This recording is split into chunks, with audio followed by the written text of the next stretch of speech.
മനുഷ്യ ചരിത്രത്തിന്റെ തുടക്കം മുതൽ കൂടുതൽ വേഗത്തിൽ സഞ്ചരിക്കുക എന്നത് നമ്മൾ എപ്പോഴും കൈവരിക്കാൻ ശ്രമിക്കുന്ന ഒരു കാര്യമാണ്. കുതിരകളിൽ നിന്ന് കാറുകളിലേക്കും, കാറുകളിൽ നിന്ന് വിമാനങ്ങളിലേക്കും, വിമാനങ്ങളിൽ നിന്ന് ബഹിരാകാശ പേടകങ്ങളിലേക്കും, അങ്ങനെ ഓരോ തലമുറയും മുൻപത്തേതിനേക്കാൾ കൂടുതൽ വേഗത കൈവരിച്ചു. പക്ഷേ മനുഷ്യന്റെ ഏറ്റവും വലിയ നേട്ടങ്ങൾ പോലും പ്രപഞ്ചത്തിന്റെ മുന്നിൽ ഒന്നുമല്ല. കാരണം പ്രപഞ്ചത്തിൽ മണിക്കൂറിൽ പല ദശലക്ഷം കിലോമീറ്റേഴ്സ് ദൂരം സഞ്ചരിക്കുന്ന ഗ്രഹങ്ങളുണ്ട്. പല കോടി കിലോമീറ്റർ പെർ അവർ വേഗത്തിൽ സഞ്ചരിക്കുന്ന നക്ഷത്രങ്ങളുണ്ട്. പല ശതകോടി കിലോമീറ്റർ പെർ അവർ വേഗത്തിൽ സഞ്ചരിക്കുന്ന തീവ്ര വസ്തുക്കളുണ്ട്. ഏതാണ്ട് പ്രകാശവേഗത്തിൽ സഞ്ചരിക്കുന്ന കണികകളുണ്ട്. എന്തിനേറെ പറയുന്നു, പ്രപഞ്ചത്തിന്റെ വേഗപരിധിയായി പരിഗണിക്കുന്ന പ്രകാശവേഗതയെക്കാളും പല മടങ്ങ് വേഗത്തിൽ സഞ്ചരിക്കുന്ന പ്രതിഭാസം പോലുമുണ്ട്. അങ്ങനെ പ്രപഞ്ചത്തിലെ ഏറ്റവും വേഗതയേറിയ വസ്തുക്കൾ ഏതാണെന്ന് നമുക്ക് നോക്കാം.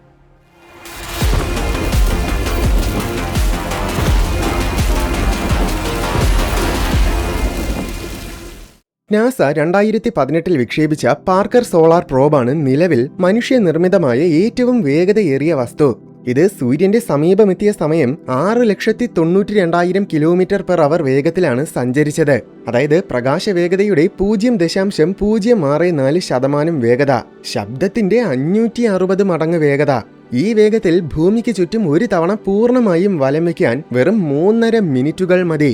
മനുഷ്യരാശിയുടെ ഗംഭീരമായ ഒരു അച്ചീവ്മെന്റ് തന്നെയാണിത്. എന്നിരുന്നാലും വിശാലമായ പ്രപഞ്ചത്തിന്റെ കണ്ണുകളിൽ ഈ വേഗത അതിശയകരമാം വിധം നിസ്സാരമാണ്. പക്ഷേ ബഹിരാകാശത്തിലേക്ക് പോകുന്നതിന് മുന്നേ മനുഷ്യരാശിയുടെ അവിശ്വസനീയമായ മറ്റൊരു നേട്ടത്തിനെക്കുറിച്ച് പറയേണ്ടതുണ്ട്. പാർക്കർ സോളാർ പ്രോബ് എന്നത് മനുഷ്യനിർമ്മിതമായ ഏറ്റവും വേഗതയേറിയ കാണാൻ കഴിയുന്ന വസ്തുവാണ്. എന്നാൽ കണ്ണിൽ കാണാൻ പറ്റാത്ത ചെറിയ കണികകളെ ഇതിനേക്കാൾ ഒരുപാട് വേഗത്തിൽ നമ്മൾ എത്തിച്ചിട്ടുണ്ട്. ഫ്രാൻസിന്റെയും സ്വിറ്റ്സർലാൻഡിന്റെയും അതിരിൽ അണ്ടർഗ്രൗണ്ടിൽ അത്ഭുതാവഹമായ ഒരു യന്ത്രമുണ്ട്. അതാണ് ലാർജ് ഹാഡ്രോൺ കൊളൈഡർ. ഇത് ശരിക്കും ഒരു പാർട്ടിക്കിൾ ആക്സിലറേറ്റർ ആണ്. അതായത് പ്രോട്ടോൺസിനെയും അറ്റോമിക് ന്യൂക്ലിയസിനെയും ഒക്കെ ആക്സിലറേറ്റ് ചെയ്യുന്ന യന്ത്രമാണിത്. ഇതിന്റെ ഉള്ളിൽ പ്രോട്ടോൺസ് സഞ്ചരിക്കുന്നത് പ്രകാശവേഗതയുടെ 99.9999991% വേഗത്തിലാണ്. അതായത് ഒരു സെക്കൻഡിൽ 2,99,792 കിലോമീറ്റർ ദൂരം സഞ്ചരിക്കും. ഈ വേഗത്തിൽ സഞ്ചരിച്ചാൽ വെറും ഒരൊറ്റ സെക്കൻഡ് കൊണ്ട് ഭൂമിയിൽ നിന്നും ചന്ദ്രനിലെത്താം. പക്ഷേ ഓർക്കുക, ഇത് വെറും സബ് അറ്റോമിക് പാർട്ടിക്കിൾസ് മാത്രമാണ്. അല്ലാതെ ഒരു ആറ്റത്തിനെ പോലും ഇത്രയും വേഗത്തിൽ ഇതിനെ ആക്സിലറേറ്റ് ചെയ്യാൻ സാധിക്കില്ല. രാത്രി ആകാശത്ത് കാണുന്ന നക്ഷത്രങ്ങൾ പൂർണ്ണമായ അന്ധകാരത്തിൽ അനങ്ങാതെ ഒരിടത്ത് തന്നെ നിൽക്കുന്നതായിട്ട് തോന്നും. പക്ഷേ അത് നമ്മുടെ കാഴ്ചപ്പാട് മാത്രമാണ്. യഥാർത്ഥത്തിൽ സകല നക്ഷത്രങ്ങളും സഞ്ചരിച്ചുകൊണ്ടിരിക്കുകയാണ്. നമ്മുടെ സൂര്യനും അങ്ങനെ തന്നെ. ഏതാണ്ട് 8,28,000 കിലോമീറ്റർ പെർ അവർ വേഗത്തിലാണ് സൂര്യൻ ഗാലക്സിയിലൂടെ സഞ്ചരിച്ചുകൊണ്ടിരിക്കുന്നത്. അത് നമുക്ക് വലിയ വേഗതയായിട്ട് തോന്നുമെങ്കിലും മറ്റു ചില വസ്തുക്കളെ അപേക്ഷിച്ച് നോക്കുമ്പോൾ സൂര്യൻ വളരെ സ്ലോ ആണെന്ന് മനസ്സിലാകും. കാരണം ഹൈപ്പർ വെലോസിറ്റി പ്ലാനറ്റ്സ് എന്ന ഒരു തരം ഗ്രഹങ്ങളുണ്ട്. ഒരു നക്ഷത്രത്തിനെയും വലം വയ്ക്കാതെ ബഹിരാകാശത്തിലൂടെ സ്വതന്ത്രമായി ഒഴുകി നടക്കുന്ന ഗ്രഹങ്ങളാണ് റോക്ക് പ്ലാനറ്റ്സ്. ഇതിൽ ചില റോക്ക് പ്ലാനറ്റ്സ് ആണെങ്കിൽ സ്വന്തം ഗാലക്സിയുടെ എസ്കേപ്പ് വെലോസിറ്റിയേക്കാൾ കൂടുതൽ വേഗത്തിലായിരിക്കും സഞ്ചരിക്കുന്നത്. ഇത്തരം ഗ്രഹങ്ങളാണ് ഹൈപ്പർ വെലോസിറ്റി പ്ലാനറ്റ്സ്. ഏകദേശം 24,000 പ്രകാശ വർഷങ്ങൾക്കകലെ MOA 2011 BLG 262 എന്നൊരു വസ്തുവിനെ കണ്ടെത്തിയിട്ടുണ്ട്. ഇത് ശരിക്കും എന്ത് തരം വസ്തുവാണെന്ന് കൃത്യമായി മനസ്സിലാക്കാൻ സാധിച്ചിട്ടില്ല. ഇതുവരെയുള്ള നിരീക്ഷണങ്ങളുടെ അടിസ്ഥാനത്തിൽ നിന്നും ഇതൊരു ബ്രൗൺ ഡ്വാർഫ് ആയിരിക്കുമെന്നാണ് കരുതുന്നത്. ഇതിന്റെ കൂടെ ഒരു ഉപഗ്രഹവുമുണ്ട്. ഈ ബ്രൗൺ ഡ്വാർഫ് ഏതാണ്ട് 22 ലക്ഷം കിലോമീറ്റർ പെർ അവർ വേഗത്തിലാണ് സഞ്ചരിക്കുന്നത്. ഇതേപോലെ ഹൈപ്പർ വെലോസിറ്റി നക്ഷത്രങ്ങളുമുണ്ട്. ഈ നക്ഷത്രങ്ങൾക്ക് ഒരുപാട് വേഗത കൈവരിക്കാനാകും. ഏകദേശം 26,000 പ്രകാശ വർഷങ്ങൾക്കകലെ J0927 എന്നൊരു വൈറ്റ് ഡ്വാർഫ് നക്ഷത്രത്തിനെ കണ്ടെത്തിയിട്ടുണ്ട്. വൈറ്റ് ഡ്വാർഫ് എന്നത് ശരിക്കുമുള്ള നക്ഷത്രമല്ല. നമ്മുടെ സൂര്യനെ പോലെയുള്ള നക്ഷത്രങ്ങൾ നശിച്ച ശേഷം അതിന്റെ അവശേഷിക്കുന്ന കോർ ഭാഗങ്ങളെയാണ് വൈറ്റ് ഡ്വാർഫ് നക്ഷത്രങ്ങൾ എന്ന് വിളിക്കുന്നത്. എന്തായാലും ഇതുവരെ കണ്ടെത്തിയിട്ടുള്ളതിൽ വെച്ച് ഏറ്റവും വേഗതയേറിയ ഹൈപ്പർ വെലോസിറ്റി നക്ഷത്രം ഈ വൈറ്റ് ഡ്വാർഫ് ആണ്. 82 ലക്ഷം കിലോമീറ്റർ പെർ അവർ വേഗത്തിലാണ് ഇത് ബഹിരാകാശത്തിലൂടെ സഞ്ചരിച്ചുകൊണ്ടിരിക്കുന്നത്. അതായത് നമ്മുടെ സൂര്യൻ സഞ്ചരിക്കുന്നതിന്റെ 10 മടങ്ങ് വേഗത്തിൽ. പക്ഷെ ഇത് സ്വതന്ത്രമായി ഒഴുകി നടക്കുന്ന നക്ഷത്രങ്ങളുടെ കാര്യമാണ്. അല്ലാതെ നോക്കിയാൽ ഇതിനേക്കാൾ വേഗത്തിൽ സഞ്ചരിക്കുന്ന മറ്റൊരു നക്ഷത്രമുണ്ട്. അതാണ് S4714. നമ്മുടെ സൂര്യന്റെ ഇരട്ടി മാസ്സുള്ള ഈ ചെറിയ നക്ഷത്രം മിൽക്കി വേ ഗാലക്സിയുടെ മധ്യത്തിലുള്ള സൂപ്പർ മാസീവ് ബ്ലാക്ക് ഹോളിന് ചുറ്റും വലം വയ്ക്കുന്നതാണ്. ബ്ലാക്ക് ഹോളിന്റെ സമീപത്ത് വരുമ്പോൾ തീവ്രമായ ഗ്രാവിറ്റി പിടിച്ചു വലിക്കുന്നത് കാരണം ഈ നക്ഷത്രം ഏതാണ്ട് 9 കോടി കിലോമീറ്റർ പെർ അവർ വേഗത്തിൽ സഞ്ചരിക്കും. എന്നുവെച്ചാൽ പ്രകാശവേഗതയുടെ 8% വേഗത. ഇത്രയും വേഗത്തിൽ സഞ്ചരിച്ചാൽ ഭൂമിയിൽ നിന്നും സൂര്യനിലെത്താൻ വെറും 2 മണിക്കൂറുകൾ പോലും വേണ്ട. ഭൂമിയിൽ നിന്നും പ്രോക്സിമ സെന്റൗറി നക്ഷത്രവ്യൂഹത്തിലെത്താൻ വെറും 53 വർഷങ്ങൾ മതി. 53 വർഷങ്ങൾ എന്നത് വലിയൊരു കാലമായിട്ട് തോന്നിയെങ്കിൽ ഓർക്കുക, പാർക്കർ സോളാർ പ്രോബിനാണെങ്കിൽ പ്രോക്സിമ സെന്റൗറിയിലെത്താൻ 6000 വർഷങ്ങളിൽ കൂടുതൽ കാലമെടുക്കും. ഒരു നക്ഷത്രം പ്രകാശത്തിന്റെ 8% വേഗത്തിൽ സഞ്ചരിക്കുന്നു എന്ന വസ്തുത ശരിക്കും അവിശ്വസനീയമാം വിധം അത്ഭുതാവഹമാണ്. പക്ഷേ ഇതിനേക്കാൾ വേഗതയുള്ള മറ്റൊരു വസ്തുവുണ്ട്. ബ്ലാക്ക് ഹോൾസ് കഴിഞ്ഞാൽ പിന്നെ പ്രപഞ്ചത്തിലെ ഏറ്റവും തീവ്രമായ വസ്തുക്കളാണ് ന്യൂട്രോൺ സ്റ്റാർസ്. പേരിൽ സ്റ്റാർ എന്നുണ്ടെങ്കിലും ഇവയും ശരിക്കുമുള്ള നക്ഷത്രങ്ങളല്ല. വളരെ ഭീമാകാരമായ നക്ഷത്രങ്ങൾക്ക് വിസ്ഫോടനം സംഭവിക്കുമ്പോൾ അതിൽ അവശേഷിക്കുന്ന കോർ ഭാഗങ്ങളാണ് ന്യൂട്രോൺ സ്റ്റാർസ്. പല തരത്തിലുള്ള ന്യൂട്രോൺ സ്റ്റാർസ് ഉണ്ട്. അതിലൊരു പ്രത്യേക തരമാണ് പൾസാർസ്. ഇവയ്ക്ക് നമ്മുടെ സൂര്യന്റെ ഇരട്ടിയോളം വരെ മാസ് ഉണ്ടായിരിക്കും. പക്ഷേ വലിപ്പം തീരെ കുറവാണ്. ആകെ വെറും 20 മുതൽ 25 കിലോമീറ്റേഴ്സിന്റെ വ്യാസമേ ഉണ്ടായിരിക്കൂ.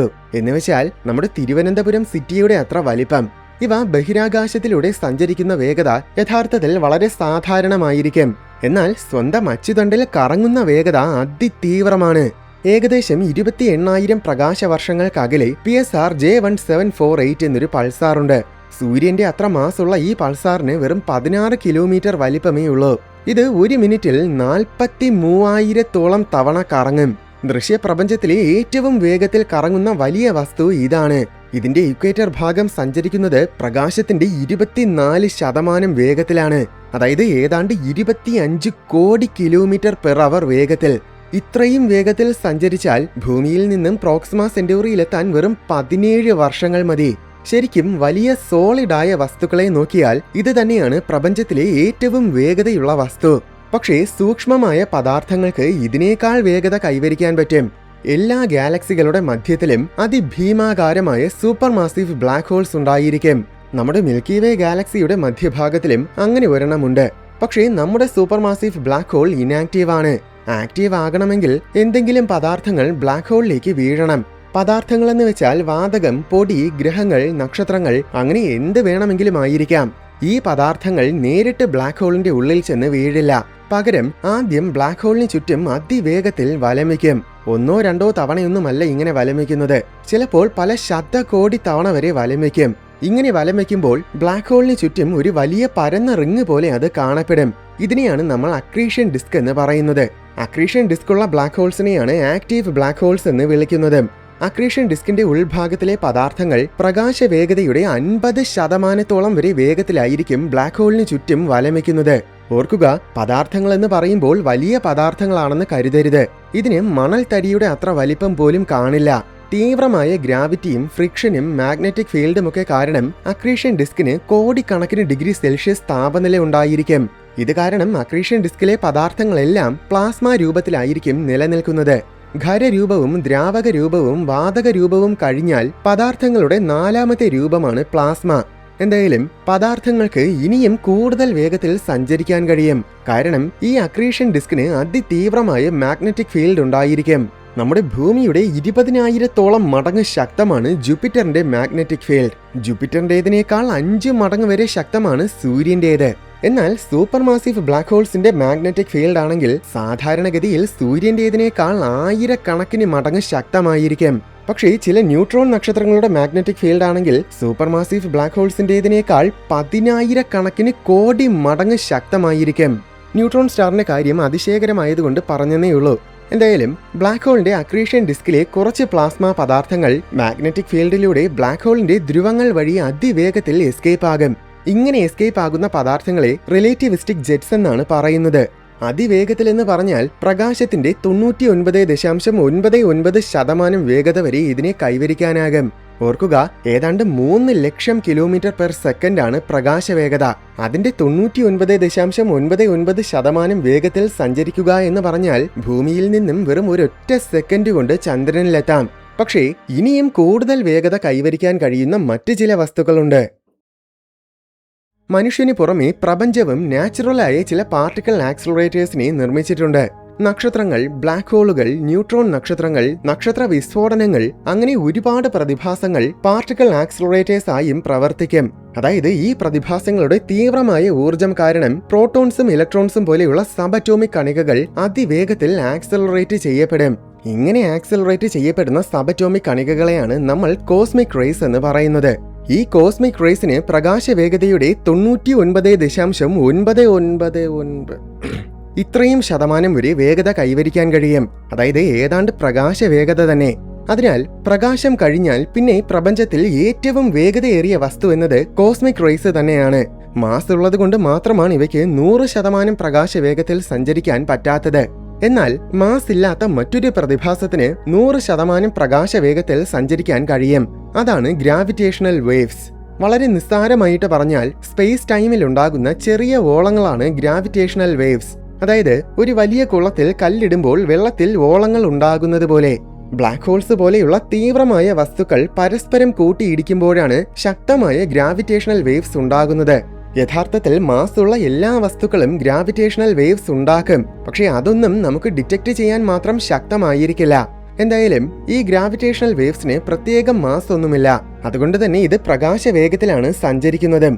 പക്ഷേ ഇത് ശരിക്കും ഒരു വസ്തുവോ പദാർത്ഥമോ ഒന്നുമല്ല. പകരം സ്പേസ് ടൈമിന്റെ സ്വഭാവത്തിൽ വരുന്ന മാറ്റം മാത്രമാണ്. അതുകൊണ്ട് തന്നെ ഇതിനെ ഏറ്റവും വേഗതയേറിയ ഒന്നായിട്ട് പരിഗണിക്കാനും കഴിയില്ല. എന്നാൽ പ്രകാശവേഗത്തേക്കാൾ കൂടുതൽ വേഗത കൈവരിക്കാൻ കഴിയുന്ന ഒന്നുണ്ട്. അതാണ് ബഹിരാകാശം. ബഹിരാകാശം വികസിക്കുന്നുണ്ടെന്ന് നമുക്കറിയാം. ഈ വികാസത്തിന് പ്രകാശവേഗതയേക്കാൾ കൂടുതൽ വേഗത കൈവരിക്കാൻ പറ്റും. പക്ഷെ അതെങ്ങനെ ശരിയാകും? Nothing can travel faster than light speed എന്നല്ലേ നിയമം. സംഭവം, പ്രപഞ്ചത്തിലെ ഒരു വസ്തുവിനും പ്രകാശവേഗതയെ മറികടന്ന് സഞ്ചരിക്കാൻ കഴിയില്ല എന്ന നിയമം ശരിയാണെങ്കിലും ശൂന്യാകാശം എന്നത് ഒരു ഭൗതിക വസ്തുവല്ല. മറിച്ച് വസ്തുക്കൾ നിലനിൽക്കുന്ന വെറും ഒരു പശ്ചാത്തലം മാത്രമാണ്. അതിനാൽ പ്രപഞ്ചത്തിന്റെ ഈ വേഗതാ നിയമം ശൂന്യാകാശത്തിന് ബാധകമല്ല. പകരം ഈ ശൂന്യതയിലൂടെ സഞ്ചരിക്കുന്ന വസ്തുക്കൾക്ക് മാത്രമാണ് അത് ബാധകം. അതുമാത്രമല്ല, ബഹിരാകാശം എന്നത് ശൂന്യമാണ്, അതായത് നത്തിങ്.